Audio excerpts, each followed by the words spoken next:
O movimento conhecido como Igreja de Deus teve seu início em 1880, nos Estados Unidos da América. Ao meio há muitas divisões e contendas entre os grupos denominacionais, que viviam em rivalidades ferrenhas e pregações heréticas, se desviando do conceito bíblico. Os pioneiros não pretendiam iniciar uma nova denominação, mas sim descobrir o dinamismo, a genuidade e unidade do povo de Deus. Passaram a usar o nome Igreja de Deus pelo fato de ser um nome bíblico, Atos 20 e 28, para melhor representar a unidade da família de Deus. Em 1881, Daniel Sidney Warner e 4 irmãos separaram-se das organizações denominacionais e começaram a pregar a unidade dos crentes e uma vida santa diante de Deus, além de muitas pregações e estudos teológicos. Em 1886, com sua equipe musical, tornou-se evangelista itinerante. Realizava campanhas de doutrinamento nos salões, escolas, igrejas, casas e tendas. Warner expressava o poder de Deus em sua pregação. Nas primeiras 1.241 mensagens, houve 508 conversões. O seu colega de atividade, Andrew Byers, testificou dizendo: "Nunca conheci antes alguém que mantinha um contato tão íntimo com Deus, pela oração e pelos estudos bíblicos, como Daniel Sidney Warner. Além disso, muitas vezes contemplei milagres de curas quando orava por enfermos. Vi também grandes avivamentos em suas campanhas evangelísticas e doutrinárias", afirmou Andrew. Ele manifestava-se uma pessoa consagrada, devota, diligente, humilde, paciente, bondosa, vida cheia de fé e autorrenúncia. Enfim, manifestava-se cheio da graça e esperança. A essência principal dos pioneiros do movimento reformador da Igreja de Deus, além da ênfase que dava aos ensinos da Palavra de Deus, eles enfatizavam 3 coisas: voltar aos ensinos bíblicos, unidade cristã, um viver puro através da plenitude do Espírito Santo. Com todos esses valores, nasceu a Igreja de Deus, a qual honra o ministério de Daniel Sidney Warner, por sua vocação, consagração e esforço em evangelizar, doutrinar e promover a literatura cristã.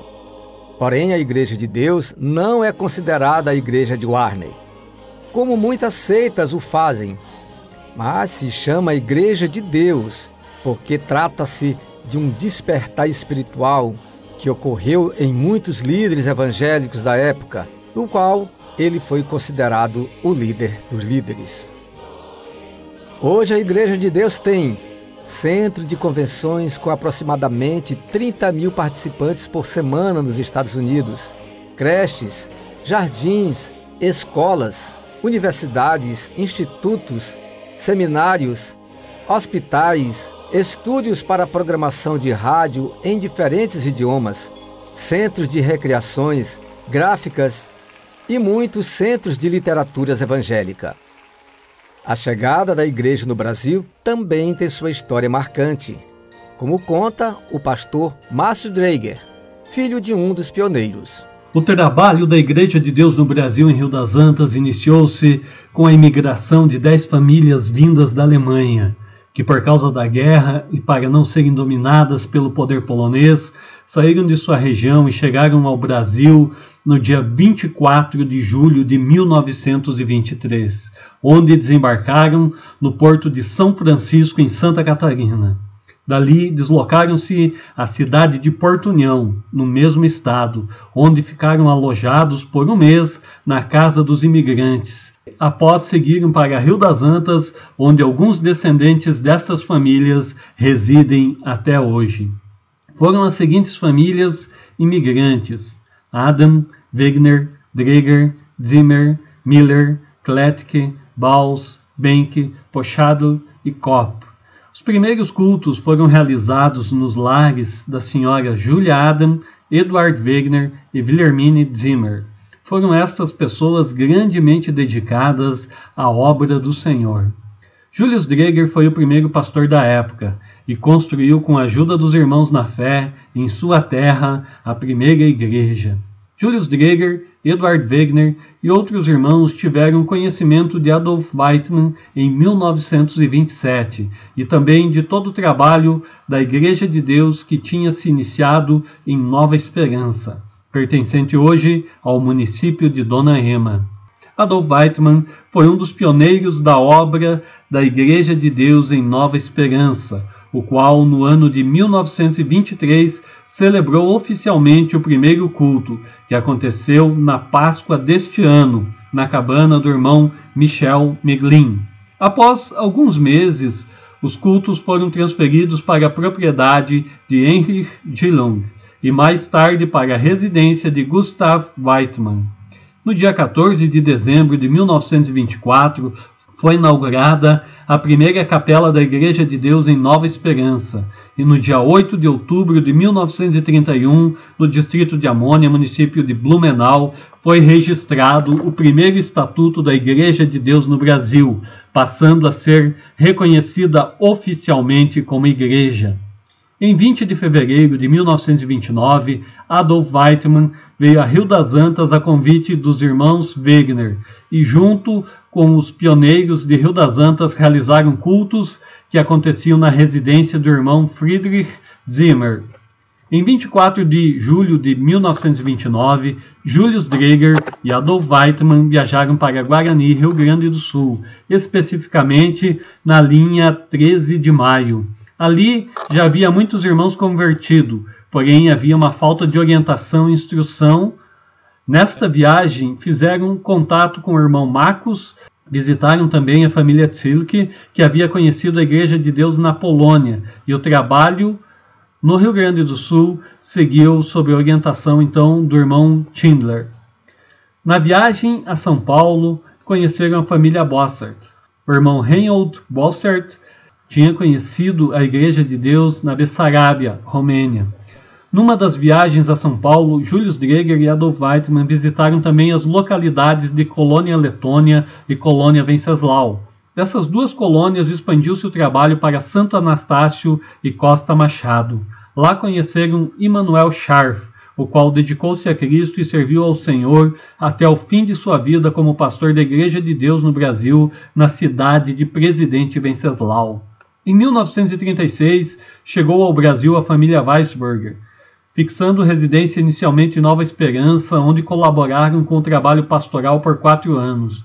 Em 1940, Salomão Weisberger e seu filho Heinrich Weisberger mudaram-se para Rio das Antas. Nesse período havia uma certa perseguição às famílias por causa da guerra, mas mesmo assim foi construída a nova igreja, que até hoje serve de templo de louvor e adoração a Deus. E a equipe de Itaituba fez uma viagem às raízes da igreja no Brasil. O departamento de mídia aproveitou para gravar cenas para um documentário que marcará o início das comemorações do centenário da igreja no Brasil, ouvindo pioneiros e descendentes dos imigrantes alemães que vieram após a Primeira Guerra Mundial e começaram o trabalho no sul do Brasil. A equipe foi até o estado de Santa Catarina, na cidade do Rio das Antas, onde conhecemos a família do seu Avelino Dreger, neto de Julius Dreger, um dos imigrantes pioneiros do trabalho no Brasil. Seu Avelino mostra que a igreja ainda é a mesma, e ele está fazendo agora a restauração. Então daqui saíram muitas famílias para muitos lugares do Brasil, para Marechal Cândido Rondon, para Campo Mourão, para Guaíra, para São Paulo, para Rio Grande do Sul e assim para Joaçaba. Então daqui saíram muitas famílias que iniciaram o trabalho da Igreja de Deus em outras localidades. Outros imigrantes evangélicos da Igreja de Deus vindo da Alemanha para trabalhar na agricultura começaram outra frente de trabalho na pequena vila de Nova Esperança, município de Dona Ema, também em Santa Catarina. Nova Esperança, um vilarejo de Dona Ema, no estado de Santa Catarina. Aqui chegaram em 1923 imigrantes da Igreja de Deus, vindo da Alemanha. Aqui em Nova Esperança foi realizado o primeiro culto oficial da igreja no Brasil, nessa igrejinha. De volta a Curitiba, para o seminário, encontramos outros pioneiros na implantação e expansão do trabalho de evangelização que a sede para Curitiba, cada um com suas histórias fantásticas. É muito importante reconhecer que os pioneiros, em verdade, são pessoas que vieram basicamente fugindo da pobreza, da miséria e das dificuldades que havia na Europa após a Primeira Guerra Mundial, incluindo a perseguição pelo regime comunista. Na grande maioria, os pioneiros da Igreja de Deus no Brasil eram agricultores. E, portanto, quando chegaram ao Brasil, também se direcionaram à região da agricultura, no caso de Santa Catarina, em destaque, outros estados também, como o Rio Grande do Sul e Paraná, São Paulo. Mas essas pessoas, então, estavam morando na colônia e tinham, assim, as suas atividades naquela região, também com a ênfase da cultura deles e do idioma deles. Então, com essa realidade, foi difícil expandir o crescimento da Igreja de Deus pelos limites da questão cultural, linguística e econômica também. Então, quando minha esposa e eu entramos no movimento da Igreja de Deus no Brasil, no ano de 1968, então foi um momento que a gente entrou nesse primeiro choque.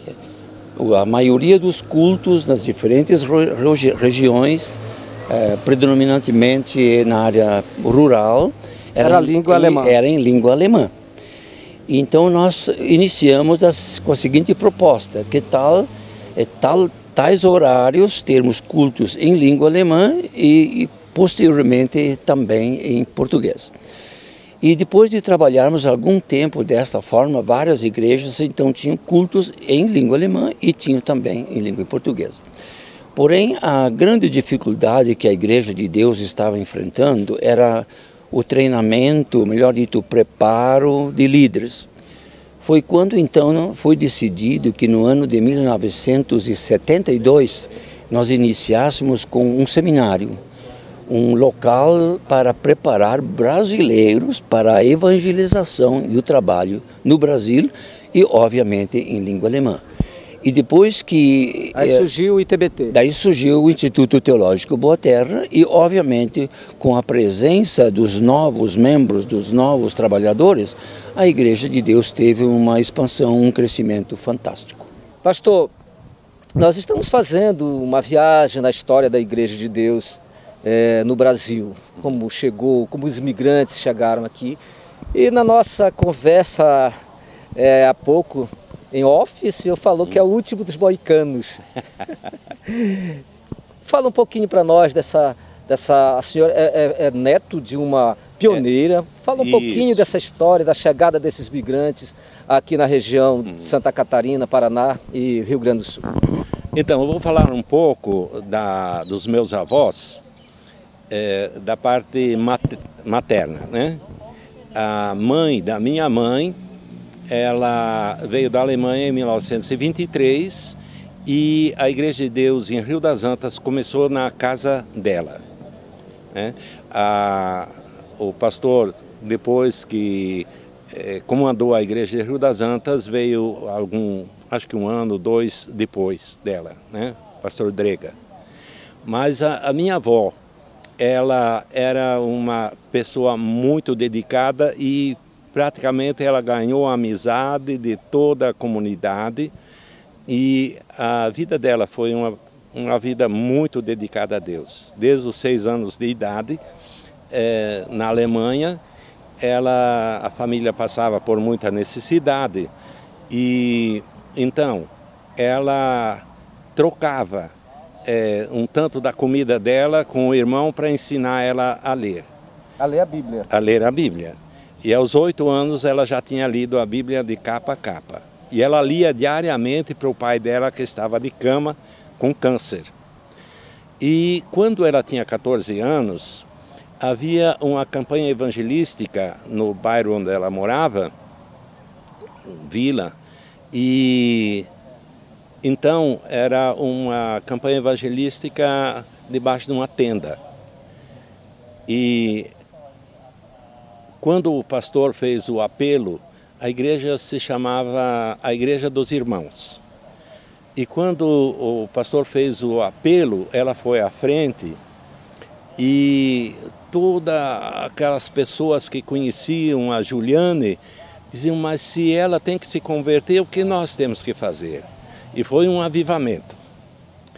E depois ela casou com meu avô, Adam, Miguel Adam, e ele tinha um irmão que era ateu.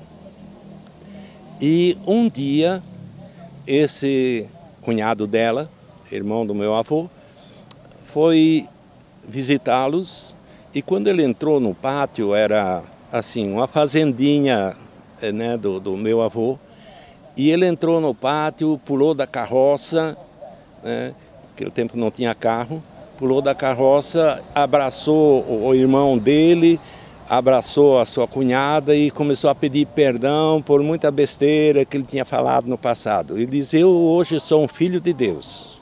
Já estava convertido. Já estava convertido. Aí a minha avó se assustou tanto, mas esse homem que tanto praguejava e tal, eu gostaria de conhecer essa igreja.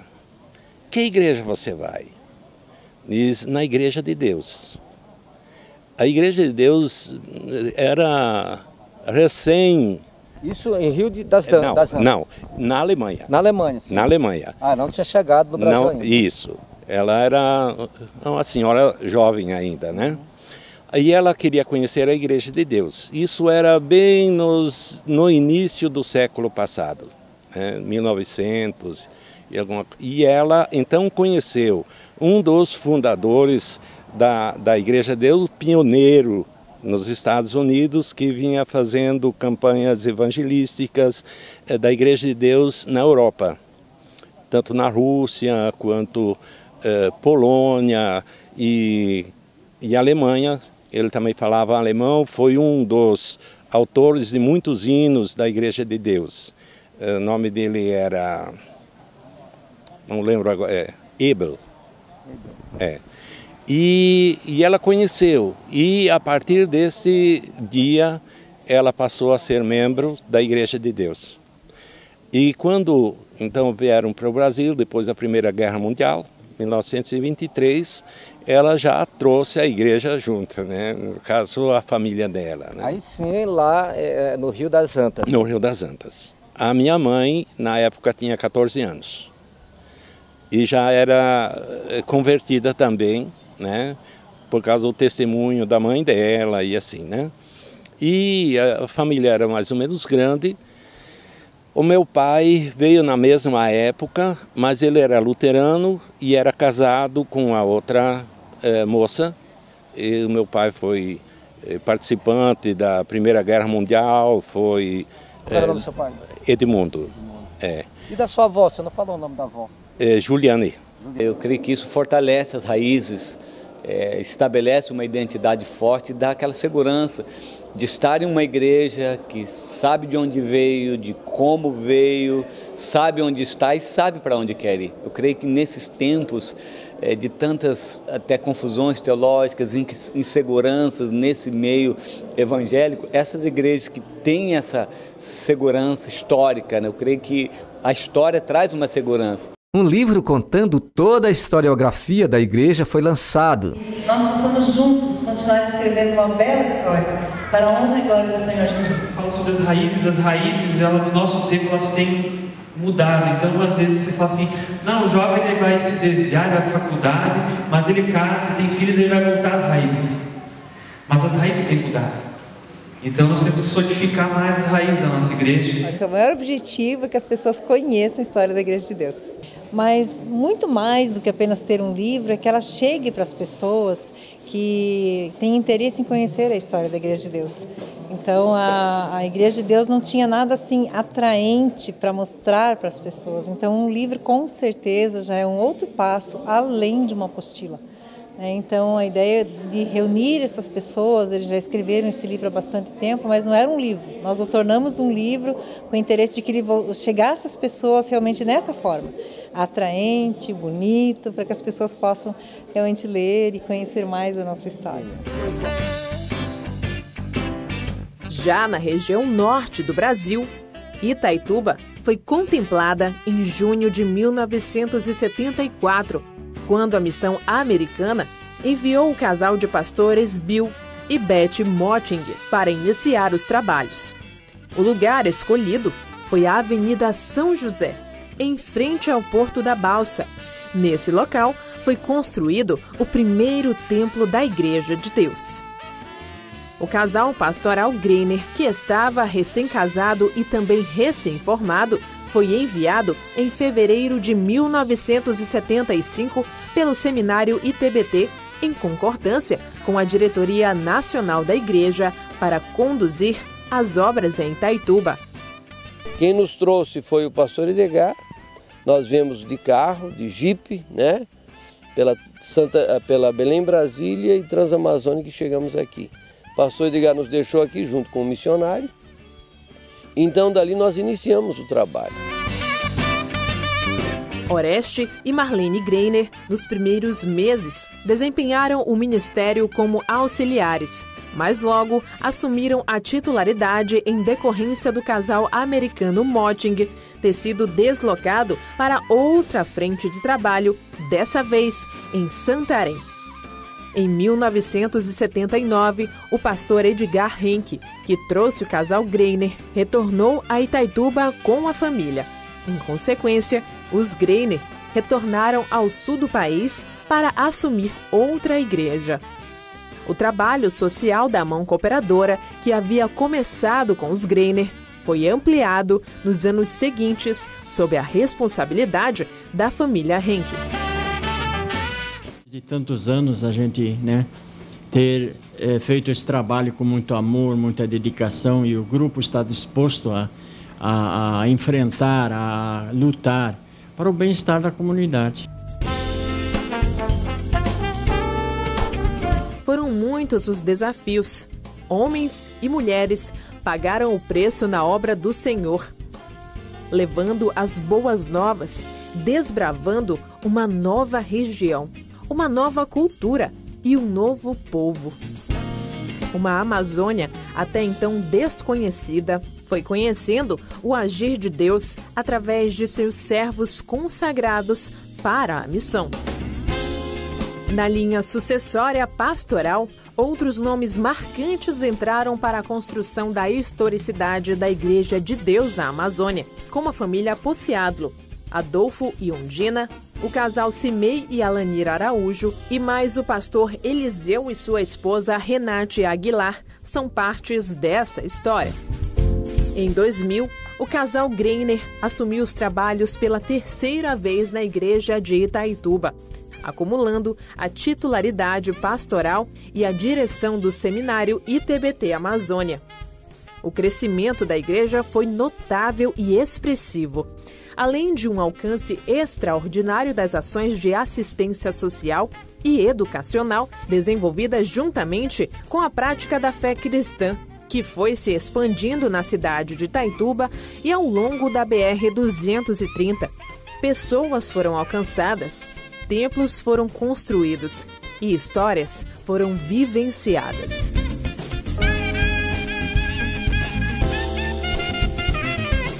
Pastor, o senhor pai de multidões, pastor. Como é esse sentimento de ver todo esse trabalho que se espalhou na região e hoje grandes igrejas? Irmão, na verdade eu me sinto muito feliz, muito contente, e Marlene e eu sempre temos conversado. Ultimamente temos viajado bastante e de vez em quando vem na memória e nós observamos igreja X, igreja Y, pastor A, pastor B, e comentando, poxa, quem diria, né? Mas Deus é muito grande, Deus é maravilhoso e nos sentimos assim felicíssimos por chegar nessa idade que nós temos hoje e poder presenciar, ver, compartilhar de todo esse trabalho. Olha só que momento histórico aqui, ó. Pastor Oreste, irmã Paixão, nossa primeira membro da Igreja de Deus na região norte, pastor? Os pioneiros, com certeza, é a primeira membro da Igreja de Deus na região norte. É histórico, graças a Deus. Em 2009, a Igreja Central fez um convite ao pastor Antônio Carlos, filho espiritual de Edgar Henke, que servia na Igreja Jardim Aeroporto, para assumir os trabalhos na Igreja Mãe, ficando o pastor Oreste na direção das obras sociais e no Seminário ITBT Amazônia. Em 2010, a convite do pastor Flávio, Antônio Carlos, o Genésio, como é chamado carinhosamente, participou da primeira conferência do modelo de discipulado apostólico, o MDA, em Santarém, na Igreja da Paz, o que motivou a estudar e implantar a visão na Igreja Central. Nós cremos que a partir do momento que a igreja abraçou a visão, então ela passou a crescer mais, porque a igreja sai desse espaço aqui e avança para os bairros, onde tem um lar, onde existe uma célula, a rua pode ser alcançada, a vizinhança pode ser alcançada. Entendendo que o propósito de Deus continua o mesmo, Ele quer o seu reino implantado sobre a terra. O próprio Jesus disse: "Eu edificarei a minha igreja e as portas do inferno não prevalecerão." Isso significa que o reino de Deus aqui na terra se manifesta e é centralizado na igreja do Senhor Jesus. Nossa visão é celular, nossa cidade, o mundo, vamos evangelizar. Com a implantação da visão do MDA, o empreendedorismo social e espiritual do pastor Antônio Carlos e de toda a sua liderança proporcionou à igreja experimentar um crescimento vertical e horizontal. Estamos felizes com sua presença.